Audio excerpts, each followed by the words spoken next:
Karibu kwa mara nyingine tena mtazamaji wa The World News katika kipindi hiki cha ulimwengu wa siasa. Naitwa Adam Hussein.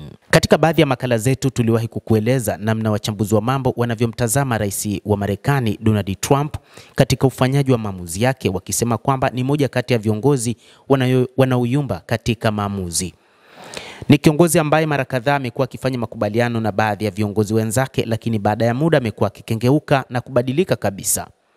Rais huyo wa Marekani, kwa mfano, yeye na rais wa Urusi Vladimir Putin, moja kati ya jambo aliwahi kuzungumza ni kwamba yeye ana ukaribu zaidi na rais wa Urusi Vladimir Putin na ni swaiba wake na wanaweza kuelewana katika baadhi ya mambo, na ndio maana aliamini ndani ya masaa 24 angeweza kumaliza vita hivyo.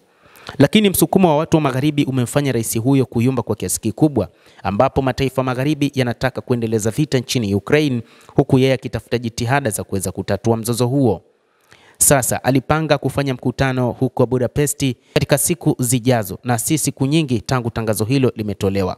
Lakini baadaye, kutokana na kauli zilizotolewa na watu wa magharibi na baada ya yeye mwenyewe kusema kwamba Ukraine haiwezi kupata makombora ya Tomahawk, akaamua kuachana na mpango wa mazungumzo kati yake na rais wa Urusi Vladimir Putin huko Budapest. Sasa anasema anataka kukutana na rais wa China, na moja kati ya kukutana kwao ni yale ambayo alikuwa anataka kazungumze na Putin kuhusu kumaliza vita nchini Ukraine. Rais wa Marekani Bwana Trump amesema kuwa anapanga kujadili masuala yanayohusiana na Urusi na Ukraine katika mkutano wake ujao na kiongozi wa China Xi Jinping. Rais huyo amesema mojawapo ya mambo tutakayozungumzia ni Urusi na Ukraine, kwa maana mgogoro unaoendelea ulioanza tangu mwaka 2022. Aliwaambia waandishi wa habari ndani ya ndege ya Air Force One, "Ningependa kuona China ikitusaidia." Trump alibainisha, "Tuliwekea Urusi vikwazo vikubwa sana. Nafikiri vikwazo hivyo vitakuwa, unajua, vinauma sana, vina nguvu sana, lakini ningependa kuona China ikitusaidia," aliongeza rais huyo wa Marekani akizungumzia kusuluhisha mzozo wa Ukraine.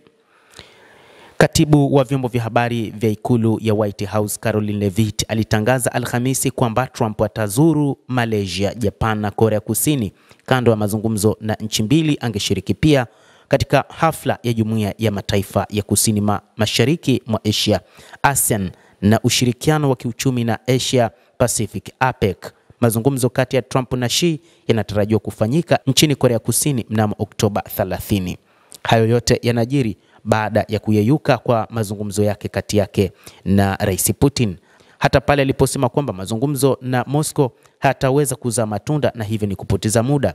Sasa anaitafuta China kwa ajili ya mazungumzo zaidi kuhusu suala la kumaliza vita nchini Ukraine, licha kwamba kuna mambo mengi ambayo anahitaji kuzungumza na rais wa China Bwana Xi Jinping. Kwa mujibu wa kile kilichoelezwa na China ni kwamba wao na Urusi ni mataifa ambayo yatashirikiana daima na kamwe hayawezi kusalitiana, na hivyo kile ambacho rais wa Urusi Vladimir Putin angekieleza mbele ya Trump ndicho hicho ambacho wachambuzi wa mambo wanasema huenda na Xi atakizungumza mbele ya rais wa Marekani Donald Trump. Na baadhi ya wachambuzi wanasema huenda hata kabla ya mazungumzo hayo kukafanyika mazungumzo ya rais Xi Jinping na mwenzake wa Urusi Vladimir Putin. Taarifa zaidi zinasema kwamba China inatekelezwa kwa uangalifu wajibu wake chini ya makubaliano ya kibiashara na Marekani, lakini pia chini ya ushirika wake na Urusi, na kamwe haiwezi kuiacha Urusi ikiingia katika matatizo dhidi ya Marekani, na ni kile ambacho hata Urusi inakiangalia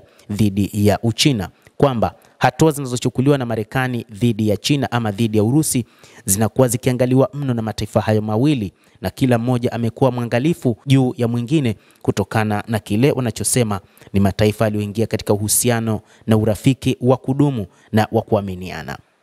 Hii pia inadaiwa kwamba ndio changamoto kubwa ambayo bwana Putin anakumbana nayo katika wakati huu ambapo anahitaji kutengeneza mahusiano na mataifa haya mawili, licha kwamba ni mahusiano ambayo wachambuzi wa mambo wanadai ni mahusiano ambayo hayawezi yakadumu hata kidogo, licha kwamba kumekuwa na baadhi ya maeneo wamekuwa wakielewana, lakini maelewano ya ujumla katika diplomasia ni magumu kati ya mataifa hayo, kwa maana Urusi na Marekani na Marekani na Uchina.